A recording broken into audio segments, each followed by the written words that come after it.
absolutamente impactados, emocionados, revoltados. São algumas das palavras que eu ouvi das pessoas que assistiram ao encontro da Juliana Dalpiva com o Marcelo Rubens Paiva e a Vera Paiva. Personagens do filme Ainda Estou Aqui, que está conquistando o mundo, e que entraram em detalhes com a Juliana sobre essa história tão forte, sobre esse crime sem castigo.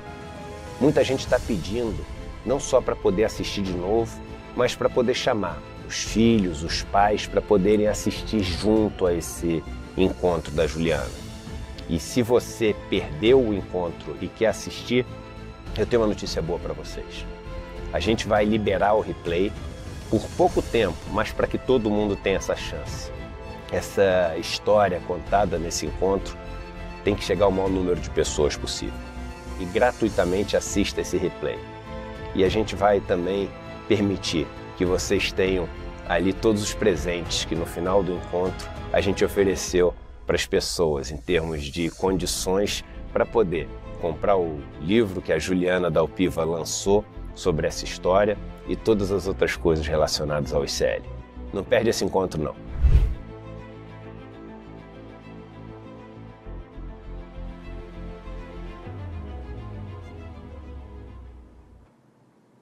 Oi, pessoal, bom dia para vocês. Vamos acordar com alegria para enfrentar mais um dia. Vamos ficar atentos aqui aos movimentos do mundo, porque o mundo não para, né? Hoje é dia 26 de fevereiro de 2025, são 7h02. Nós estamos começando mais uma edição do Desperta aqui para você sair da cama muito bem informado. Então me acompanha aqui porque eu vou estar com vocês na próxima hora trazendo os fatos, né, que fizeram o mundo girar nas últimas 24 horas. E vou começar aqui pelos destaques. Nós temos hoje, no dia de hoje, né, a roda da política rodando muito rápido. Começou a reforma ministerial, o presidente Lula confirmou a demissão da ministra Nízia Trindade, nomeou Alexandre Padilha para o cargo. O Alexandre Padilha deve tomar posse no próximo dia 6, né? E esse primeiro movimento é visto como um ponto de partida para tão propalada e tantas vezes adiada reforma ministerial. Eu vou dar bom dia aqui para a minha equipe, para o Alex, para o Amaral, que estão me ajudando aqui. Alex, bom dia. Como é que foi a noite aí? Foi tudo bem? O Alex sumiu aqui. Ele estava aqui no meu ouvido agora. Agora sim, agora eu voltei. Agora sim, agora voltou. Bom Tudo dia, bom, Alex? pessoal. Bom dia, chat. Como está, Panusa? Muito bom. Alex, como é que teve futebol ontem, não? Sim, teve o jogo do Bahia, ganha de 3-0 do The Strongest em casa. Gols do... Strongest não era tão strong assim, então. Isso, é da Bolívia. Gols do Ademir e do Luciano Rodrigues e 2 assistências. O Zeda pediu para falar que foi uma assistência magnífica, a segunda do Eric Puga. Muito bom. Então você já está atualizado com relação ao futebol. Eu não entendo nada de futebol, viu? Lá na minha cidade, Uberlândia, o time não era muito bom, até hoje não é, né? O Uberlândia Esporte Clube. Eu digo sempre que eu torço pelo Uberlândia Esporte Clube, mas é aquela torcida romântica, sabe? E na minha geração não houve, nós não tivemos como admirar um time de futebol local, porque não fazia jus a essa admiração. Então o esporte lá em Uberlândia é muito popular, olha, é o basquete, o vôlei e a peteca de quadra, tá? Tem muita gente que escreve, que história é essa de peteca? É peteca de quadra, eu mesmo joguei muita peteca lá nas quadras de Uberlândia. Aqui em São Paulo, por exemplo, você fala isso, o pessoal fala, o quê? Peteca? Mas enfim, vamos lá, vamos continuar aqui com os destaques do dia de hoje. Olha, deve estar chegando ao fim a encrenca pendenga entre o Supremo Tribunal Federal, leia-se o ministro Flávio Dino, e o Congresso. Finalmente, os parlamentares parecem resignados agora, prometeram se comportar bem, vão dar um jeito de colocar lá o nominho de quem está por trás das emendas de comissão, das emendas de bancada e das emendas do relator. As emendas do relator ficaram conhecidas como orçamento secreto, você se lembra? As RP9. Pois agora, os parlamentares, sequiosos por aquele dinheirão, 50 bilhões por ano, aqueceram, concordaram com o ministro Flávio Dino, parece que vão apresentar hoje para ele ali um plano de transparência que permite a rastreabilidade dessas emendas, né? Afinal de contas, passou da hora, gente, faz mais de 2 anos que esse assunto está na pauta. Todo santo dia aqui tem uma notícia sobre dinheiro mal aplicado, prefeitura que se deixou corromper, assessor de deputado cobrando propina para liberar a emenda, enfim, um universo caótico aí girando em torno da falta de transparência. Parece que agora vai. Mas como os parlamentares são muito resistentes a permitir esse carimbo do seu nome nas emendas que levam o rótulo de emenda de comissão, emenda do relator, emenda de bancada, agora estão se dobrando, porque senão não vai ter dinheiro. O ministro Flávio Dino, inflexível, né? Vai ganhando essa batalha.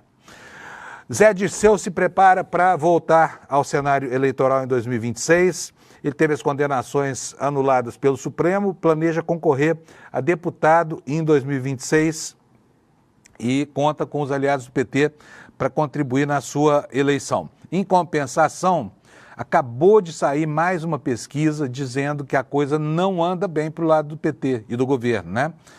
A popularidade de Lula muito baixa, atingindo recordes históricos.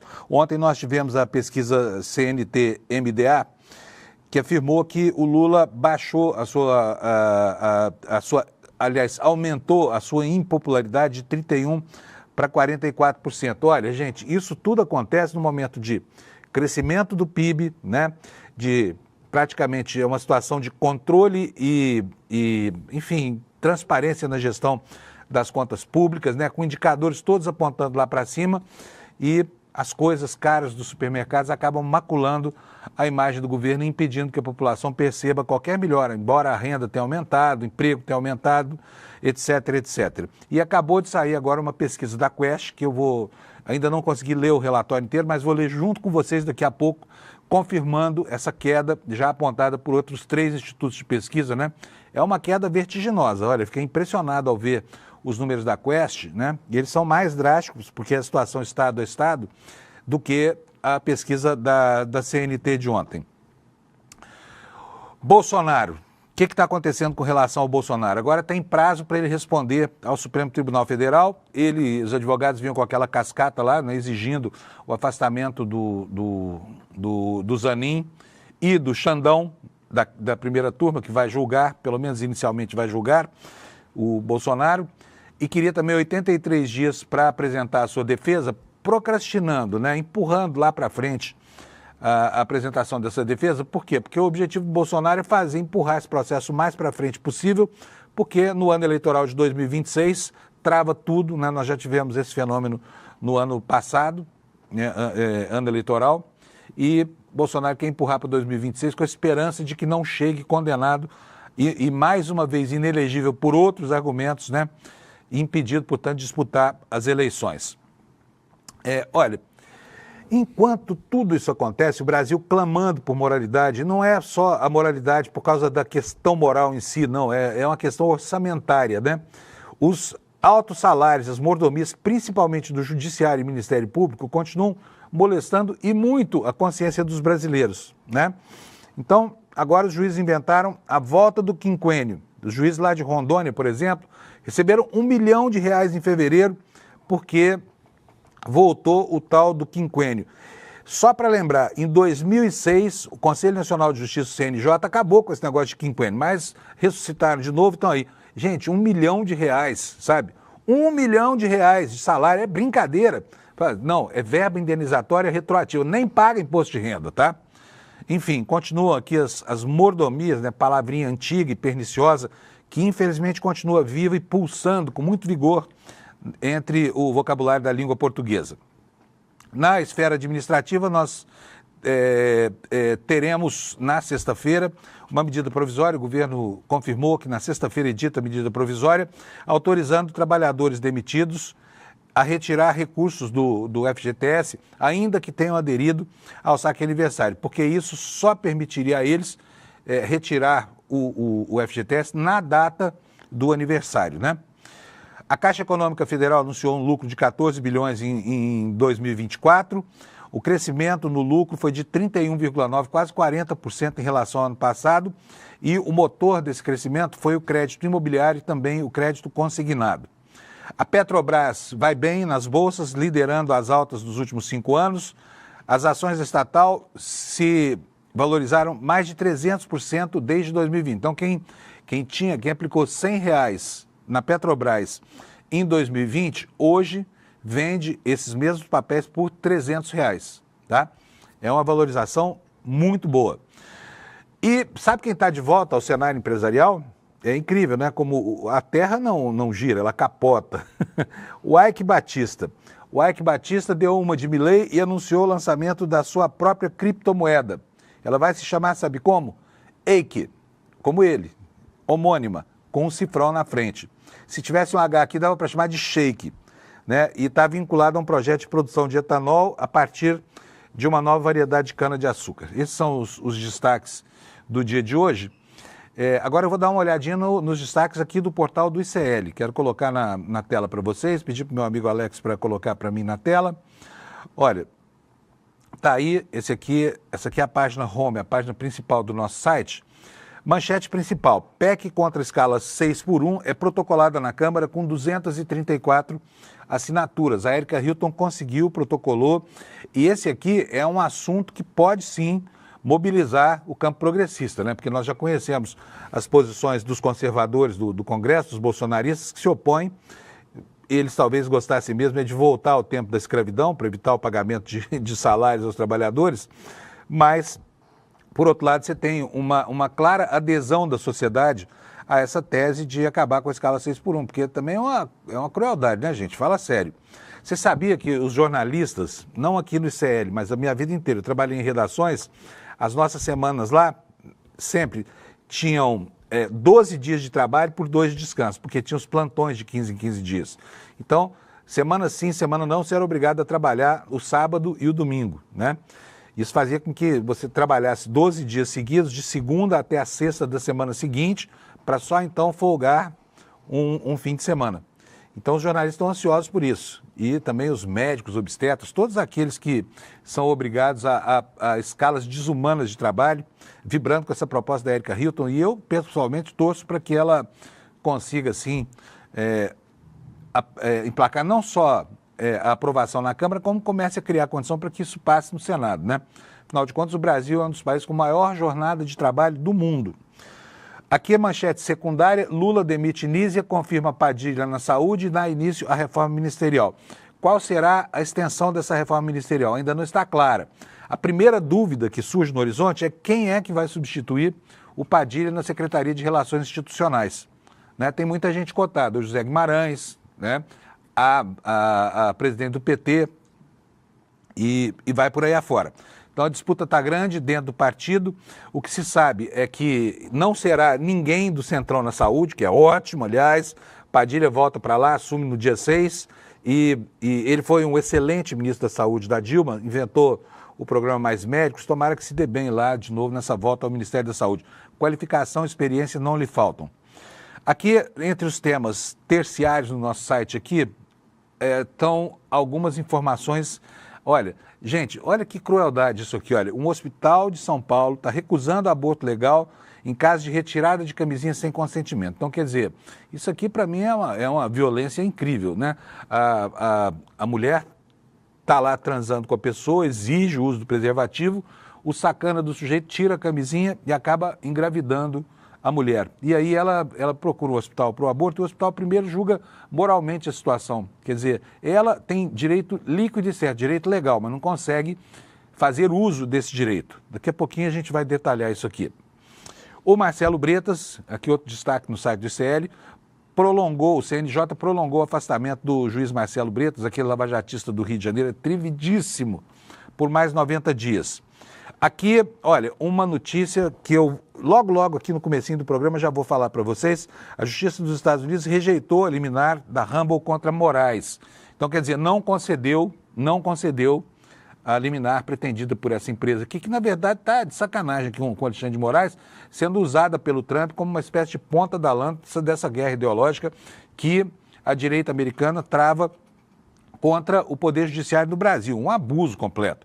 Mas o Judiciário americano parece que tem mais juízo do que os demandantes lá e negou essa liminar pretendida pela Rumble, né, e pela Truth Social, que é a rede do Trump, contra uma decisão do ministro Alexandre de Moraes aqui no Brasil, que mandou cancelar a monetização e também retirar do ar o perfil de Alan dos Santos para o Brasil, tá? A decisão do ministro era para que isso valesse no Brasil, mas lá nos Estados Unidos ofenderam a soberania americana, estão causando prejuízo, tentando interferir nas empresas americanas, nos interesses americanos do Brasil. E na Folha de São Paulo, A Mônica Bergamo tem na coluna dela hoje uma entrevista com um dos diretores lá da Rambo explicando a posição da empresa. A explicação é óbvia, não convence ninguém, ela está cheia de argumentos de natureza ideológica, mas está ali a explicação sobre as razões jurídicas que levaram a empresa a procurar o tribunal. E, né, na decisão do juiz que negou a liminar já está expresso aí o que a justiça americana acha desse tipo de demanda. Bom, olha só, aqui mais uma manchetinha. A Embaixada dos Estados Unidos está alertando os turistas do Carnaval no Brasil para evitar andar sozinho. Vocês vão me perguntar o que eu acho disso. Está depreciando o Carnaval? Não, eu acho que pelo menos aí é sensato. A gente está vendo o que acontece aqui em São Paulo, por exemplo, né, onde na estreia dos bloquinhos foram presas aí pessoas com dezenas de celulares furtados e a situação de insegurança campeia nesses bloquinhos, né? Então é isso aí, já vimos aqui quais são as manchetes no site do ICL, vamos ver como é que está a meteorologia para hoje. Calorão continua no Brasil, o Carnaval vai ser de suor nos bloquinhos, nos desfiles das escolas de samba, porque a temperatura vai ficar altíssima, viu? Olha, esse aqui é o mapa do Instituto Nacional de Meteorologia, é o mapa dos alertas, né? Então nós temos aqui, olha, no extremo norte do Brasil nós vamos ter chuvas, mas são chuvas tranquilas. Aí nessa região aqui no oeste do Amazonas, em Rondônia e no noroeste do Pará, nós vamos ter muita chuva. Aqui no centro do país também chove, só não vai chover aqui nesse miolo aqui, olha, é o centro de Minas Gerais, a Bahia e mais alguns estados nordestinos, né? Então, esse é o quadro. Agora vamos ver aqui como é que vão ficar as temperaturas. Porto Alegre, a gauchada continua torrando lá, virando churrasco a céu aberto. Poucas nuvens, 37 graus de calor, hein, gente? Aguenta aí. E olha, lá no Rio Grande do Sul tem uma pendenga entre professores, alunos e ambientalistas, porque o governador do Rio Grande do Sul não quis paralisar as atividades das escolas por causa do calorão e ontem 8 crianças passaram mal, né? Porque muitas escolas não têm ar-condicionado nas salas, são verdadeiros fornos que vão torrando os alunos lá dentro, mas o governador diz que não, que vai funcionar assim mesmo, né? Bom, Florianópolis vai ter 31 graus de temperatura, Curitiba com 31 também, São Paulo 33, mais tranquilo hoje o dia aqui, mas ainda assim quente, né? Lá no Rio de Janeiro 36 graus, para quem teve 42 na semana passada é um alento, são 8 graus a menos de temperatura, né? Talvez os cariocas estão habituados a esse calor causticante, tirem os cachecóis do armário. Já pensou? 36 graus, pessoal de cachecol na rua? Em Vitória, 33 graus, em Belo Horizonte, lá em Minas Gerais, 30 graus, Brasília, 32, Goiânia, 32 também, Salvador, 31, as capitais do Nordeste estão sempre entre 30 e 31, vou passar reto por elas aqui. Teresina, no Piauí, uma temperatura tranquila, ó, tranquila, para quem mora aqui no Sudeste, Teresina virou, né, uma quinta de inverno. Em São Luís do Maranhão, 29 graus, em Belém, 32, em Porto Velho, 29, em Rio Branco, 31, em Cuiabá, 33 e em Campo Grande, 31 graus Celsius. Essas serão as temperaturas máximas ao longo de todo o dia de hoje. Então, calor para todo mundo. E agora vamos ver o que diz aqui, o que dizem as manchetes dos jornais sobre a meteorologia, porque nós vivemos com essa história do aquecimento global, uma situação em que a meteorologia vai para as primeiras páginas dos jornais, né? Antigamente era um boxinho separado lá no fim do caderno de geral, hoje em dia está nas manchetes. Põe na tela, Alex, por favor. Tá aí. Calorão e pouca chuva no Carnaval, como fica o tempo dos dias de folia? Reportagem do site do UOL, que diz o seguinte: os dias de Carnaval serão de muito calor e chuva moderada em poucas áreas do Brasil. O desfile das escolas de samba de São Paulo e do Rio de Janeiro os desfiles devem ocorrer sem transtornos causados por chuvas e os blocos na rua vão passar sob muito sol. A prévia é de altas temperaturas no Sudeste. Risco de chuva baixo em capitais da região. Eu diria que aqui não há nem risco, né? É um desejo da gente por chuvas. Com termômetros marcando de 32 a 34 graus Celsius em São Paulo, 36 a 38 no Rio. A máxima em Belo Horizonte deve ser de 32 graus e Vitória pode registrar até 35. E aqui, segundo a reportagem do UOL, com os especialistas na meteorologia, diz que haverá chuvas pontuais nessa região aqui no Sudeste. Elas podem ser de moderadas a fortes, mais no período da tarde e começo da noite. Vão ocorrer em poucas áreas do Rio de Janeiro e no centro-norte de Minas Gerais, incluindo a grande Belo Horizonte. Essa será, então, a situação no Carnaval. Muito calor, pouca chuva, Você que vai pular o carnaval, não se esqueça de se hidratar, né? E esse calorão está gerando consequências na economia popular. Por quê? Quem pode, né, compra ar-condicionado. Quem pode menos, compra ventilador. E quem não pode quase nada, abre a janela e fala assim, dane-se o ladrão, ele que venha.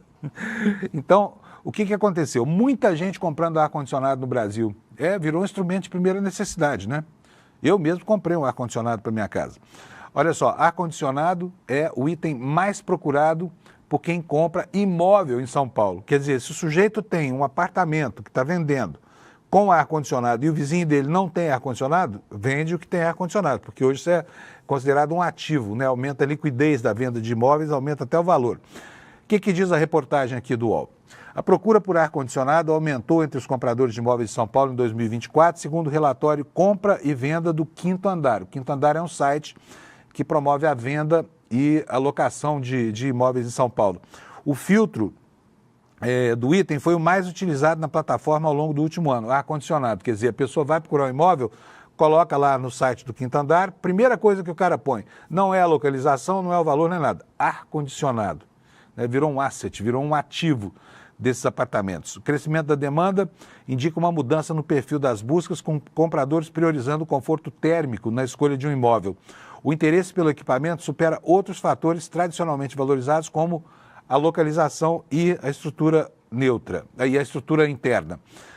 E aí a reportagem complementa aqui dizendo que o interesse aumentou em 2024. A pesquisa anual desse grupo do Quinto Andar, foi divulgado na sexta-feira, revelou que o ar-condicionado se tornou um dos itens mais procurados por quem está a fim de comprar um imóvel na capital de São Paulo. Em 2023, sabe qual era a posição? Está aqui, ó, 7ª posição. Né? O pessoal não estava nem aí para ar-condicionado, mas o comportamento muda por causa, né, porque está mudando muito rapidamente o clima e a percepção do clima. Né? Olha, o clima, agora eu vou falar metaforicamente, o clima teve quente ontem também lá na Câmara dos Deputados, né? Houve lá uma cena muito difícil, né? Um sujeito que foi lá protestar a favor da escala 6x1, acabou sendo agredido, tomou um mata-leão, foi parar no serviço médico porque suspeitava-se que estivesse tendo um infarto. Foi registrado aqui no site da revista Fórum. Olha aí a manchete, ó, vídeo, homem com faixa contra escala 6x1, sofre mata-leão na Câmara, corre o risco de infarto. Manifestante pedia apoio da bancada evangélica ao projeto contra a jornada exaustiva de trabalho, quando foi brutalmente agredido e expulso do local pela Polícia Legislativa. Aqui a matéria explica que o homem compareceu à Câmara nesta terça. O objetivo era acompanhar a apresentação de uma PEC que visa acabar com a escala de 6x1 da deputada Érica Hilton e protestava contra a jornada quando foi brutalmente agredido por homens da Polícia Legislativa. Ele se chama Luiz dos Santos, é de Águas Lindas, Goiás, região metropolitana de Brasília. Erguia uma faixa contra a escala 6x1 e pedia apoio de parlamentares da bancada evangélica que naquele momento se reuniam em uma comissão, né? E ele foi pedir apoio à PEC da Érica Hilton quando foi abordado com violência pelos policiais que aplicaram nele um mata-leão e expulsaram o cara do local. E olha, gente, foi ruim isso aqui, viu? Porque o sujeito passou mal de verdade. Cadê a continuação da matéria? Tanta propaganda aqui nesse site. Vamos lá. Aos gritos de que estava sendo enforcado, o homem foi conduzido pelos policiais até a delegacia de Polícia Legislativa, que fica no anexo 3 da Câmara. Lá ele recebeu atendimento médico dos brigadistas e foi registrada uma ocorrência por suposta agressão dos agentes. Um brigadista da Câmara relatou que após um primeiro atendimento, o manifestante foi encaminhado então para o atendimento de emergência da Câmara, onde teria sido constatado risco de infarto. Ele deixou o local com o braço enfaixado e numa cadeira de rodas. Se vocês virem as fotos aí nos jornais ou na internet, eu, quando abri a informação, achei que os seguranças tinham imobilizado com violência uma pessoa que era um cadeirante, mas felizmente não foi isso que aconteceu. Só que a agressão foi uma agressão covarde, né? A Érica Hilton mandou essa tuitada aí, olha. Recebi de jornalistas imagens de um manifestante que pediu o fim da escala 6x1 na Câmara dos Deputados, agora à noite, sendo violentamente agredido e retirado de um dos plenários da Câmara. Nada justifica o tratamento que ele sofreu. Pedi a liderança do pessoal na Câmara, vamos ver aqui a tuitada dela no site do X. É só esperar formar aqui a página para a gente ter acesso ao restante do texto. Nada justifica o tratamento que ele sofreu. Solicitei a liderança do pessoal na Câmara que peça imagens do plenário 2 e solicite imediatas explicações sobre a barbárie que as imagens em vídeo mostram de uma agressão a um trabalhador. Então está aí, Polícia Legislativa agindo com violência lá na Câmara dos Deputados, né, e o protesto da deputada Érica Hilton, que era, digamos assim, apoiada por esse homem que sofreu o mata-leão. Pode tirar da tela, por favor, Alex? Gente, vamos falar agora sobre o problema, né, que moveu as preocupações aqui no Brasil nos últimos dias, esse atrevimento dessa empresa Rumble, né, que pretende ser um YouTube desse tamanhozinho assim, ó, que, né, para variar, utilizada como plataforma da extrema-direita. Você sabe o que aconteceu. O ministro Alexandre de Moraes determinou essa plataforma que tirasse do ar para o Brasil os vídeos daquele terrorista chamado Alan dos Santos, né, um criminoso que vive foragido da justiça brasileira nos Estados Unidos. E o Rumble procurou a justiça na Flórida para tentar desmerecer uma decisão do Alexandre de Moraes. Eu repito aqui que a decisão do Alexandre de Moraes vale para o Brasil. O Alexandre de Moraes não está preocupado com o que acontece lá nos Estados Unidos, não. Então a decisão dele se aplicava ao Brasil. E quando ele foi intimar essa empresa, não achou ninguém para receber a intimação, porque a empresa não tem, desde 2023, um representante legal no Brasil. O advogado que a representava falou que não podia mais receber as intimações porque havia sido destituído. E aí criou-se a mesma situação que houve quando o X do Elon Musk foi a ponta da lança desse atrevimento, né, desses atrevimentos das Big Techs americanas contra a justiça brasileira. Não tem nenhum representante legal do Brasil, não pode atuar aqui, é o que diz a legislação. Xandão pediu para eles apresentarem um representante legal, não apresentaram, disseram que não iam apresentar, porque de fato a empresa não opera no Brasil. E aí o Xandão mandou cortar o sinal aqui.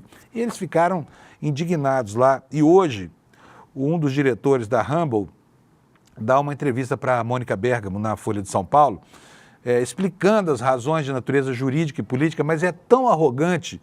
Eu não vou ler aqui, não vou dar spoiler para você, mas você pode botar aí no site do UOL da Folha e baixar a coluna da Mônica Bergamo, vocês vão ficar espantados de ver o atrevimento do cara, sabe? A empáfia do sujeito, né? Ele fala assim, eles estão mandando aqui dentro, eles estão interferindo em assuntos de interesse americanos, interesse da empresa. Por exemplo, eles não podem determinar aqui o fim da monetização do Alan dos Santos. Mas a preocupação do Alexandre de Moraes não é com os Estados Unidos que se danem. Ele quer saber da situação aqui no Brasil, né? E venceu a primeira batalha porque o judiciário, lá na Flórida, não deu a liminar pretendida pela Rumble. Está aqui a manchete no Estadão. Justiça dos Estados Unidos nega a liminar da Rumble e da Trump Media contra Alexandre de Moraes. Na decisão, a juíza norte-americana apontou falta de formalidades no pedido e deixou de analisar o mérito por não ter havido, até o momento, nenhum movimento para forçar o cumprimento de decisões nos Estados Unidos. O que eu falei, o Xandão quer que se dane os Estados Unidos. A medida dele é para o Brasil. Ele não está pretendendo explorar, determinar como é que o americano vai receber informações, nada disso, né? Mas vamos lá, o que diz aqui a reportagem? A Justiça dos Estados Unidos rejeitou o pedido de liminar apresentado pela Rumble e pela Trump Media contra o ministro Xandão. Na decisão, a juíza Mary Scriven não analisou o mérito do pedido, apontando que as decisões de Moraes não seriam aplicáveis nos Estados Unidos e que não teria havido até o momento nenhuma movimentação para forçar esse cumprimento em território americano. Óbvio, né? É óbvio, a medida é para o Brasil, a jurisdição do ministro é aqui no Brasil. Lá eles têm os justices, lá que são os Xandões da Suprema Corte dos Estados Unidos. A Trump Media e a plataforma de vídeos Rumble acionaram a justiça para impedir a aplicação das ordens de Moraes sob o argumento de que elas violam a soberania dos Estados Unidos, diz a matéria do Estadão, além de ferirem a Constituição e as leis do país. As empresas também alegaram que o ministro ameaçou processar criminalmente o CEO da Rumble, Chris Pavlovski. Então está aqui, olha aqui ó, a cara do Xandão, ó. Está muito preocupado lá com a decisão da justiça americana, né? Como a gente viu nos últimos dias, ele tem sido vítima de outras assacações aí. O pessoal está dizendo que ele retirou todos os recursos que ele tinha lá nos Estados Unidos. Não sei se ele tem alguma conta nos Estados Unidos, mas não consta a informação de que tenha qualquer tipo de patrimônio grande, essa coisa toda. Não, o ministro não perdeu nada, é fake news mesmo, não retirou nada, né? Mas a informação está campeando. O próprio Elon Musk retuitou uma informação cuja origem é um site picareta aqui do Brasil, um perfil picareta aqui do Brasil, chamado ANCAP Sul. ANCAP é anarcocapitalista. E o sujeito que deu essa informação, que botou essa informação no tweet, é um ilustre desconhecido, tem pouco mais de 2.000 seguidores, ninguém sabe quem é, mas para fazer fuxico, intriga e fofoca, serve, né? Ainda só para complementar o assunto aqui, lendo um trechinho final, as empresas afirmaram que Moraes violou a legislação americana, ordenou a Rumble a suspensão da conta do blogueiro Alan dos Santos. Foragido da Justiça Brasileira, ele tem um mandado de prisão preventiva contra si, porque propagação de desinformação, ofensas a ministros da Suprema. Esse cara é um completo terrorista. E eu preciso lembrar aqui que ele, embora esteja ilegal nos Estados Unidos, está sendo protegido pelo governo Trump, que deplora imigrantes. Mas para o Alan dos Santos, tudo bem, não tem problema nenhum. Pode ficar lá numa boa. O importante é que, por enquanto, esse processo empacou lá, não houve a concessão da liminar e o juiz e a juíza, né, no caso, que atende esse processo aqui, disse que não vê nenhum tipo de interferência nas jurisdições ou nos interesses de empresas americanas. Tá bom?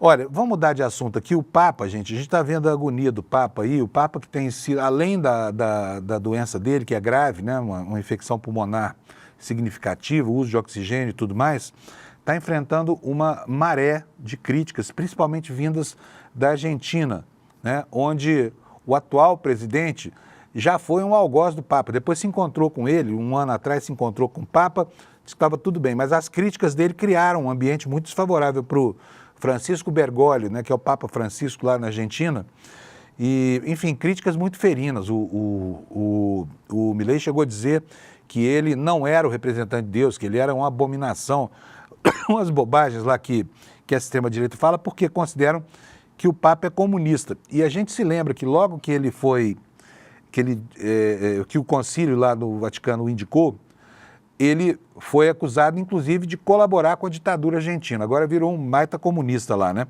Mas, enfim, o Papa está doente, ele foi muito transparente em relação à política de divulgação das informações sobre o estado de saúde dele, o que, aliás, né, cria uma nova cultura de informação lá no Vaticano. Então, o mundo está sabendo direitinho o que está acontecendo com ele, falência renal, essa coisa toda. E, pelas últimas informações do dia de ontem, o estado dele continua crítico, né, como você vê aí na manchete da Folha, mas a noite foi tranquila, né? Francisco chega ao 13º dia da internação no Hospital Gemelli de Roma, o período mais longo em que esteve hospitalizado no pontificado, né? O Papa Francisco, que enfrenta uma pneumonia dupla, teve mais uma noite tranquila, informou o Vaticano nesta quarta-feira. O Papa teve uma noite tranquila, está descansando, descreve a nota sucinta como as anteriores. Assim, ele chega ao 13º dia da sua internação. Este já é o período de internação mais longo de Jorge Mário Bergoglio, de 88 anos de idade, tá? Bem velhinho o Papa, desde que ele se tornou pontífice em 2013, superando o período de 10 dias em 2021, quando se submeteu a uma cirurgia eletiva no intestino. Então nós temos aqui que o Papa está enfrentando uma dura batalha, mas ao menos os médicos conseguiram mantê-lo no estado em que estava, né? Também o boletim médico não dá informação nenhuma de que ele melhorou, só diz que a noite foi tranquila. Aqui um detalhe a mais registrado pela reportagem da Folha de São Paulo. O boletim divulgado na noite de terça-feira mostrava um quadro de estabilidade, sem novas crises respiratórias e exames de sangue estáveis. Portanto, vamos continuar torcendo aí pela saúde do Papa, né? Gente, agora eu vou dar uma notícia aqui, depois a gente vai começar a entrar no assunto do dia, que é a popularidade do Lula, né? Acabou de sair uma pesquisa nova aí, a Quest. Eu li aquilo com muita preocupação, porque a perda de popularidade é muito expressiva, né? É muito expressiva. Esse movimento já tinha sido antecipado por outros institutos em rodadas anteriores, Mas a Quest acabou de confirmar isso e ontem foi a vez da CNT, que contrata a pesquisa da MDA, anotar essa queda na popularidade. Então parece que o fenômeno está cristalizado e ele já provocou alguns movimentos no governo. Quais são? Primeiro, mudou a comunicação, né? Colocou lá o Sidônio, tirou o Pimenta, botou o Sidônio aumentou a exposição do Lula. O Lula, anteontem, fez um pronunciamento em horário eleitoral, é uma oportunidade que ele não usava, né, mas para anunciar duas medidas positivas aqui, que é o programa Pé de Meia e a ampliação dos produtos na farmácia popular. Só que isso tudo são movimentos que ainda não geraram nenhum tipo de alívio, né? Porque a população continua depositando seu voto de desconfiança no atual presidente da República. Mas eu vou falar disso daqui a pouco com vocês, com detalhes, inclusive mostrar a pesquisa da Quest. E o que eu preciso dizer para você é que nós do ICL tivemos ontem aqui uma noite espetacular, né? Ontem foi o dia em que nós apresentamos aqui a entrevista que a Juliana Dalpiva fez com os dois irmãos, Marcelo Rubens Paiva e a Vera Paiva, né, filhos do deputado Rubens Paiva. O Marcelo foi o autor do livro Ainda Estou Aqui, que embasou o filme. E olha, foi um momento super tocante. Aí muita gente que não conseguiu ver pediu ao ICL para permitir a reprise. E o Eduardo aqueceu na hora. Hoje vai colocar a reprise no ar. Eu acho que será por alguns dias, mas por via das dúvidas, se você quiser assistir, não perca a oportunidade de fazer isso no dia de hoje, tá bom? Exige uma inscrição, é um webinário. Então você, para se inscrever, você vai nesse link aqui, olha, despertaicl.com.br. Ou então pega o seu celular e mostra para sua câmera esse QR Code, que você vai chegar aqui nesse link. E tem uma novidade para quem se inscrever agora no ICL e passar a ser apoiador. Vamos ver qual é? Olha aí, ó. Quem passar a condição de colaborador do ICL, né, vai ganhar esses presentões aí, olha. 1, 2, 3, 4 livros maravilhosos, né? O diploma de membro solidário, isso é para os membros solidários, tá bom? Tem os membros individuais e tem os membros solidários aqui. Custa um pouquinho mais caro, custa R$15 por mês a mais, não é isso, Alex? R$15, né? É 47, né? Verifica, mas é isso mesmo, você paga R$47, você vira sócio individual, já é ótimo, você tem mais de 300 cursos aqui e tem agente de brinde, porque ao aderir aos produtos do ICL, você ajuda a sustentar o jornalismo mais honesto do Brasil, que somos nós aqui, sem querer puxar muita brasa aqui para minha sardinha. Vale super a pena, gente, olha, então vai lá no despertaicl.com.br, que está aqui embaixo, ou mostra aqui o seu telefone mostra esse QR Code para o seu telefone, você chega lá, se inscreve, é de graça essa inscrição para o replay da entrevista de ontem da Juliana Dalpiva. E se você decidir virar apoiador do ICL, né, como membro solidário, você vai ganhar essa biblioteca toda aí, olha, Crime Sem Castigo, o livro de investigação da Juliana Dalpiva sobre o desaparecimento do Rubens Paiva, o Ainda Estou Aqui, o livro do Marcelo Rubens Paiva, e aí, A Vida Presta e Ditadura Nunca Mais.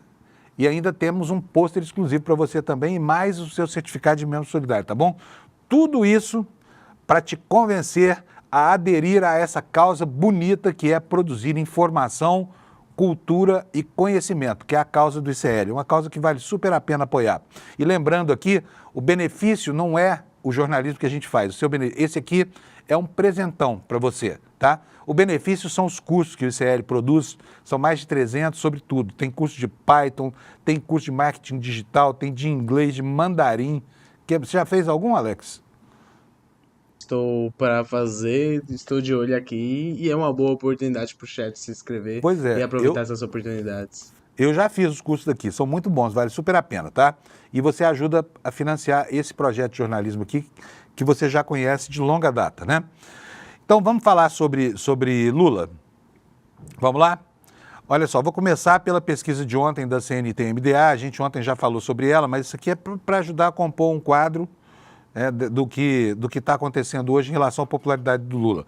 Ontem, CNT e MDA apontaram esse resultado. Lula 30,3%, Bolsonaro 30,1% em uma simulação eleitoral. Pois é, por esse levantamento aqui estariam, né, tecnicamente empatados na eventualidade de Bolsonaro vir a disputar a eleição com Lula. A hipótese é distante ainda. São várias coisas aqui que têm que ser respondidas antes de se caracterizar esse quadro. Primeiro, Bolsonaro vai conseguir remover a cláusula de inelegibilidade que o atormenta tanto? Eu acho que não. Acho que a situação do Bolsonaro só piora. Mas vai que, né? Será que o Lula vai querer disputar a próxima eleição? Né? Todo mundo torce para que ele dispute. Mas essa ainda é uma questão que está colocada. Mas se resolver disputar, no quadro de hoje, antecipando um cenário aí de mais quantos? Nós estamos em fevereiro, estamos em março. Então, são mais 1 ano e 8 meses ainda pela frente, é muito tempo, e essa situação pode mudar completamente, principalmente por causa do ânimo da economia. Mas a CNT-MDA deu esse resultado aí, né? O que diz aqui a CNN? Só para a gente lembrar.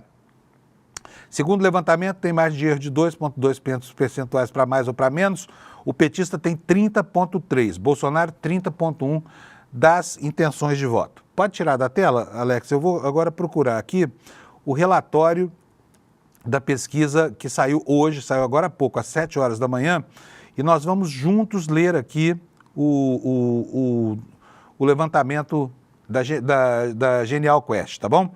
Vou colocar aqui no comecinho, se você quiser pode, deixa eu ampliar aqui a minha tela para o Alex poder colocar. Pode pôr, Alex. Tá aqui, olha, esse aqui é o relatório da pesquisa da Genial Quest, né? Fevereiro de 2025. Aprovação ao governo Lula. Olha, primeiro de tudo eu preciso explicar que essa pesquisa não foi feita no Brasil inteiro, tá? Foi feita nesses estados aí que você está vendo. São Paulo, Minas, Rio, Bahia, Paraná, Rio Grande do Sul, Pernambuco e Goiás, tá? Estados chaves aqui para a composição do quadro eleitoral e estados onde há, né, a maioria da população brasileira. Mas vamos lá. Então esse aqui não é um resultado nacional. É uma pesquisa feita nesses estados que aponta o resultado em cada um desses lugares aqui. Vamos começar por São Paulo. Olha aqui, olha. Olha que coisa incrível isso aqui. 3 meses atrás, 3 meses atrás, o Lula tinha 50 contra 48. Ele tinha 2 pontos a mais de aprovação do que de desaprovação. Aí a linha vermelha que você está vendo aqui, olha, começou a subir, né? Na última rodada, o Lula já estava em franca desvantagem. E agora, olha que coisa impressionante, 69%, quer dizer, praticamente 7 em cada 10 entrevistados em São Paulo, acham que o Lula não vai bem. E só 29%, ou seja, 3 em 10, aqui para a gente entender direitinho esse resultado, é que aprovam. Qual é o quadro em Minas Gerais? Em Minas Gerais, as retas vinham quase que paralelas, né? 52 de aprovação, 47 de desaprovação. De repente, a curva vermelha, que é ruim para o Lula, subiu e 63%, praticamente 2/3 dos entrevistados, passaram a desaprovar, enquanto somente pouco mais de 1/3, 35%, continuaram aprovando. No Rio de Janeiro, a mesma coisa, 2/3 aprovam, 64%, e quando eu falo 2/3 aqui, obviamente que é uma aproximação, e 1/3 aprova o presidente Lula. Na Bahia, um estado que tradicionalmente é petista, o quadro também mudou muito. Olha só, o Lula tinha 69% de avaliações positivas contra 29% 3 meses atrás. Agora, eu vou falar aqui, essa é uma diferença super expressiva, hein? 69 a 29 era 40% a mais, né? E aqui era 70% dos baianos que aprovavam o governo Lula. De repente, essas duas curvas foram convergindo, 66 a 33, já diminuindo a diferença aqui, para 27 pontos, e agora, olha só, inverteu. 51 desaprovam, 47 aprovam. Vamos continuar vendo aqui, vou diminuir a página. Lá no Paraná. Paraná é um estado que rejeita Lula há muito tempo. É uma terra de gente de direita. Mas olha só, ainda assim, a desaprovação era só 10 pontos maior do que a aprovação no Paraná, né? Isso continuou exatamente assim pelos últimos meses e agora 68 desaprovam, mais de 2/3, e só 30 aprovam o presidente Lula. No Rio Grande do Sul, 66 desaprovam. Olha, aqui a diferença dos dois era muito maior.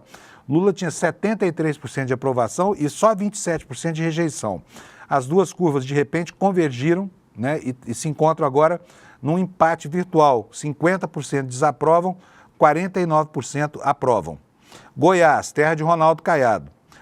Lula, no começo do mandato dele, na primeira rodada da pesquisa, era aprovado por 49% e reprovado por 50%. Havia um empate aqui, porque a margem da pesquisa é de 2,2 pontos percentuais. A desaprovação veio crescendo ao longo do tempo, ela se destacou na penúltima rodada e agora 70% de desaprovação, 28% só de aprovação. Então, esse é o quadro revelado pela pesquisa da Quest para a Genial Investimentos. Mas ela não acaba aqui. Tem outras informações aqui. Avaliação do governo. Olha só, seguem mais ou menos as mesmas curvas, com um crescimento vertiginoso em São Paulo, Minas Gerais, no Rio de Janeiro, na Bahia, né, onde Lula era muito, muito bem avaliado. Agora, de novo, a avaliação do governo é uma avaliação mais ruim do que boa. No Paraná, também a mesma coisa. Rio Grande do Sul, exatamente a mesma coisa. Em Pernambuco também, Pernambuco também é terra, né, onde os petistas se dão muito bem. Mas agora a coisa começa a ficar bem feia para lá, porque 37% de negativo, 33% de positivo. No limitezinho da margem de erro. Mas a gente pode afirmar que não é uma boa situação. E em Goiás, né, também uma terra que tem um eleitorado lá majoritariamente de direita, então subiu aqui 58 a 18. Vamos ver os próximos quadros aqui sobre a economia. A avaliação, aqui é engraçado, né? Porque a economia brasileira, se você pegar os indicadores macroeconômicos, ela vai bem, ela gerou empregos, o desemprego está em cerca de 6%, o PIB cresceu quase 4%, superou e muito as expectativas do próprio mercado, mas a percepção popular é de que a economia vai mal. Engraçado, né? A renda das famílias aumentou e essa percepção, ela acontece movida por quê? Pela sensação que as pessoas têm ao ir a um supermercado comprar gêneros alimentícios.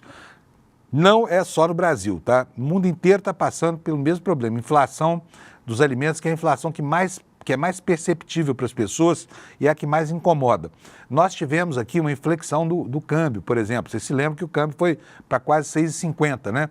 De repente, um movimento especulativo pautado por interesse do mercado financeiro, que ficou com medinho de ter dividendos taxados, né? E para que houvesse a compensação da isenção do imposto de renda para quem ganha até R$5.000, deu aquela confusão toda. E você sabe que a economia do Brasil, pelo menos no setor de produção de commodities exportáveis, ela é dolarizada. Então, se falta ovo nos Estados Unidos e as grandes brasileiras têm para vender, o americano paga mais, o brasileiro vai pagar mais também. A soja que engorda o frango também é cotada lá na Bolsa de Chicago. E aí, quando a cotação aumenta o preço da ração, né, que vai virar frango para você aí. Então é essa sensação de que tudo encareceu que está pautando a percepção que as pessoas têm sobre a economia. E isso acaba modelando a avaliação do governo. Mas vamos ver como é que as pessoas estão reagindo. Olha, nos últimos 12 meses, a economia do Brasil, olha só, a sensação geral em todos os estados consultados é de que houve uma piora. São Paulo, Minas, Rio, Bahia, Paraná, Rio Grande do Sul, Pernambuco e Goiás, sempre no patamar aí de 60, 61, 62. Na Bahia tem um pouquinho mais de otimismo, 50% de piorou contra 16% de melhorou. Então a percepção de que a economia vai mal é algo que está se cristalizando entre a população brasileira. E aí, se você quiser encadear a pergunta no arrasto dessa, você pode fazer isso, tem todo o direito. Mas será que dá tempo de reverter essa sensação? Será que essa crise da inflação dos alimentos vai durar para sempre? Será que agora, com a entrada da safra, uma safra que vai ser muito boa, vai mudar alguma coisa? Essas são questões que o governo vai ter que responder. Olha aqui o que eu estou falando. Olha, o preço dos alimentos, né? Essa tabela aqui é muito importante para que a gente entenda de onde nasce essa percepção. As pessoas todas no Brasil, eu estou falando de todas porque são todas mesmo. Olha, nós temos aqui, olha, essas linhas vermelhas são a percepção de que os alimentos subiram. A pergunta é, como ficaram os preços dos alimentos no último mês? Em vermelho subiram, em amarelo ficaram iguais, em azul caíram. entre 96% e 92%. Olha, Goiás 96%, Paraná 96%, Bahia 95%, Rio Grande do Sul 95%, São Paulo 95%, Minas 94%, Rio 94%, Pernambuco 92% das pessoas acham que os preços ficaram muito mais altos, né? E os que acham que os preços ficaram estáveis também são entre 3% e 4%. E os que acham que os preços melhoraram, não sei com base em que essas pessoas acham isso, porque realmente é duro. Você vai ao supermercado aí, comprar uma alface, uma dúzia de ovos, né? Ovos custando R$15 a dúzia, um alface R$8, né? O tomate pela hora da morte. Então as pessoas têm sim a se assustado quando passam no caixa. E esta percepção do encarecimento do preço dos alimentos, que já compromete na média 22% da renda das famílias mais pobres do Brasil, é uma percepção horrenda que está moldando a opinião política no Brasil. Olha, está mais fácil ou mais difícil conseguir um emprego no Brasil? Aqui a coisa quase muda, porque existe uma percepção de que está mais fácil de conseguir um emprego, mas ainda assim não é em todos os lugares do Brasil. No Paraná, por exemplo, metade da população acha que está mais fácil, só que 42% acham que não. Minas Gerais, 46% acham que está mais fácil, 47% acham que não. E aí esse percentual dos pessimistas vai aumentando até chegar a 67% no Rio de Janeiro, contra apenas 21%. E aqui, gente, vamos falar sério, aqui as pessoas não têm do que reclamar, porque afinal de contas nós estamos aí. Os empregos podem não ter boa qualidade, mas nós estamos vivendo uma situação praticamente de pleno emprego no Brasil, né? Então, o que leva as pessoas a acharem que piorou a empregabilidade média do brasileiro, né? Vamos aqui, olha. O Brasil está caminhando na direção certa ou na direção errada? Eu não vou entrar em detalhes sobre esses gráficos todos, mas você pode observar aí, olha, em todos os estados brasileiros, né, entre 67% e 55% das pessoas acham que o Brasil está indo na direção errada.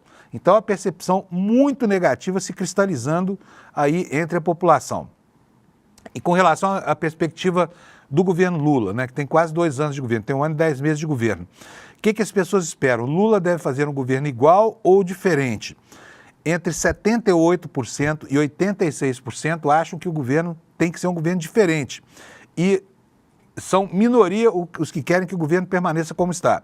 Olha só, são 21% em Pernambuco, que é a avaliação positiva mais forte em relação a tudo que foi pesquisado aqui pela Quest, até Goiás com 9%. Quer dizer, o desejo faz coro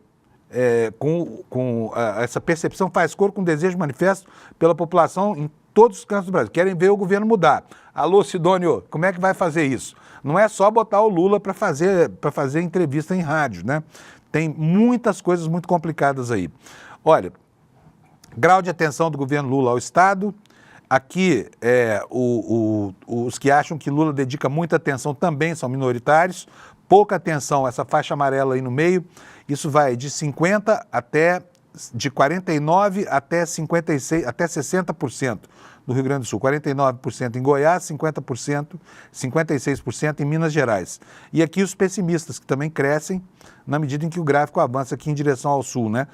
De 15% na Bahia, a atenção do governo Lula ao Estado, né? E 32% dos goianos acham que não, que a pretensão não é boa. Estados, qual é o problema mais grave que os estados enfrentam? Liderando isolado aqui está a violência, né, que não é uma preocupação linear, dependendo do estado ela muda. Aqui em São Paulo, por exemplo, olha, violência é o primeiro item, saúde o segundo, enchentes o terceiro. Lá em Minas Gerais a violência é o segundo índice, embora esteja aqui em primeiro lugar na tabela, mas a preocupação com a saúde é melhor, porque os serviços de saúde de Minas Gerais são realmente sofríveis. E a violência é também o fator de maior preocupação no Rio de Janeiro, na Bahia, no Paraná e no Rio Grande do Sul. A saúde vem em primeiro lugar, como em Minas Gerais. A saúde também está em primeiro lugar no estado de Goiás, e a segurança pública é o principal tópico de preocupação no estado de Pernambuco. Bom, vamos ver aqui potencial e rejeição de Lula. Vamos lá, olha, aqui essa tabela é um pouco mais complicada, tá? Vocês têm que considerar essas barrinhas aqui, ó, em azul, tá? Lula tem em São Paulo 32% de rejeição, esse número de aprovação, aliás, 32% de aprovação, esse número cresce até chegar a 59% na Bahia, né? E depois decresce 29, 36, 58 em Pernambuco, que é outra situação diferente da média dos estados do Sul e Sudeste, e 26 em Goiás. O Bolsonaro é mais rejeitado do que o Lula. Olha, em São Paulo, 43, é mais querido que o Lula. Em São Paulo, 43-32, Minas Gerais, 43 Bolsonaro, 36 Lula. A rejeição do Bolsonaro também é menor aqui do que a do Lula em São Paulo. 66% de rejeição para o Lula, 53% para o Bolsonaro. Em Minas Gerais, a mesma coisa, 51-62, Lula liderando aqui a rejeição. E em todos os lugares do Brasil, exceto na Bahia, onde a rejeição ao Bolsonaro é de 60% contra 39% do Lula, e em Pernambuco, onde a rejeição é de 56 contra 40. Eu não vou me esticar muito, não, porque essa pesquisa vai repercutir hoje durante o dia inteiro, você vai ter a oportunidade de vê-la em tudo quanto é lugar por aí. Se Bolsonaro fosse candidato, qual outro nome seria competitivo? Outra preocupação da pesquisa. O Tarcísio se deu bem, aparece em primeiro lugar aqui, mas a Michelle não está mal não, hein? E o Pablo Marçal também está dando aqui sua respirada aqui. Fico pensando que leva o eleitor de direita a achar que esse Pablo Marçal está qualificado para disputar o pleito. Está inelegível, tá lembrando o Alex aqui, né? Muito bom. E o Caiado também está inelegível, tá? O Caiado também, mas o Caiado está lá no fim da fila, olha aqui, ele aqui, ó, tá vendo? No finalzinho aqui, ó. O Caiado não representa nenhum risco para nenhum dos outros que tem mais gás neste momento, né? A gente nunca sabe. A política é como as nuvens. Mas, enfim, o Tarcísio é o preferido em São Paulo, tem 32% contra 17% da Michelle de preferência dos eleitores da direita. Em Minas Gerais, a Michelle tem 15% e o Tarcísio tem 13%. No Rio de Janeiro, a Michelle tem 27% e o Tarcísio tem 13%. Na Bahia, o Tarcísio aparece com 17%, a Michelle aparece com 17% e o Tarcísio com 13%. No Paraná, 15-13, tem empate técnico aqui, né? No Rio Grande do Sul, a Michelle dá uma surra no Tarcísio, 22-16. Em Pernambuco, maior ainda, 25-12. E 14-10 lá em Goiás. Como é que fica o Pablo Marçal? 15% em São Paulo, em Minas Gerais, 10% no Rio, 15% na Bahia, 13% no Paraná, 17% no Rio Grande do Sul, 14% em Pernambuco e 11% em Goiás. Alex, nós já estamos com o tempo vencido, é? 4 minutos, 3 minutos, então tá bom. Eleição para presidente, dá para apresentar mais uma tabela aqui para vocês. Quem é que venceria o segundo turno? Perguntou a Quest, né? Antecipando o cenário em muito, quer dizer, leia com parcimônia isso aqui, porque isso não reflete o quadro efetivo, tá bom? Vamos lá então. Como é que ficaria o quadro? Em São Paulo, Bolsonaro venceria o Lula por 45-36. Em Minas Gerais, o Lula venceria o Bolsonaro por 42-40. No Rio de Janeiro, haveria um empate cravado em 41%. Na Bahia, o Lula daria uma surra no Bolsonaro, 59-26. No Paraná, o Bolsonaro daria uma surra no Lula, 51-30. No Rio Grande do Sul, 44-38 para o Bolsonaro. Em Pernambuco, outra surra que o Lula daria em Bolsonaro, 57-31. E em Goiás, 50% para o Bolsonaro, 30% só para o Lula.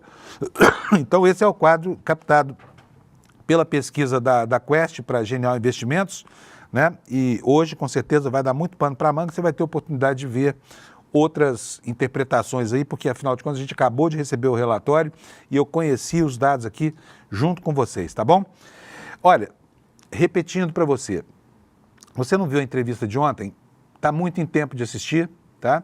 O ICL liberou o replay e ainda criou uma promoção para atrair você para a nossa comunidade, como sócio dessas ações todas que o ICL desenvolve, tanto no campo da cultura, como da educação, como no campo da informação, tá? E lembrando, tá aí, olha, o kit que os sócios solidários do ICL vão ganhar, né? São 4 livros, né? Crime Sem Castigo, da Juliana Dalpiva, que recém-lançado, sobre a morte do Rubens Paiva. O Ainda Estou Aqui, do Marcelo Rubens Paiva. A Vida Presta, é uma coleção, né? Ditadura Nunca Mais, A Vida Presta e Ainda Estou Aqui, ó, que é o 4º prêmio. E um cartaz ainda, um pôster. É o quê, Alex? É uma coleção de ímãs de geladeiras. Eu quero isso também. Eu vou pedir aqui para o Eduardo me dar uma coleção de ímãs de geladeira, porque são bonitinhos, hein?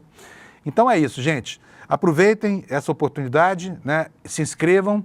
É só ir aqui nesse link despertaicl.com.br, tá bom? Gente, muito obrigado pela companhia de vocês. Que vocês tenham uma quarta-feira maravilhosa. E eu encontro vocês aqui amanhã às 7 da manhã. Tchau. Absolutamente impactados, emocionados, revoltados. São algumas das palavras que eu ouvi das pessoas que assistiram ao encontro da Juliana Dalpiva com o Marcelo Rubens Paiva e a Vera Paiva. Personagens do filme Ainda Estou Aqui, que está conquistando o mundo, e que entraram em detalhes com a Juliana sobre essa história tão forte, sobre esse crime sem castigo. Muita gente está pedindo, não só para poder assistir de novo, mas para poder chamar os filhos, os pais, para poderem assistir junto a esse encontro da Juliana. E se você perdeu o encontro e quer assistir, eu tenho uma notícia boa para vocês. A gente vai liberar o replay por pouco tempo, mas para que todo mundo tenha essa chance. Essa história contada nesse encontro tem que chegar ao maior número de pessoas possível. E gratuitamente assista esse replay.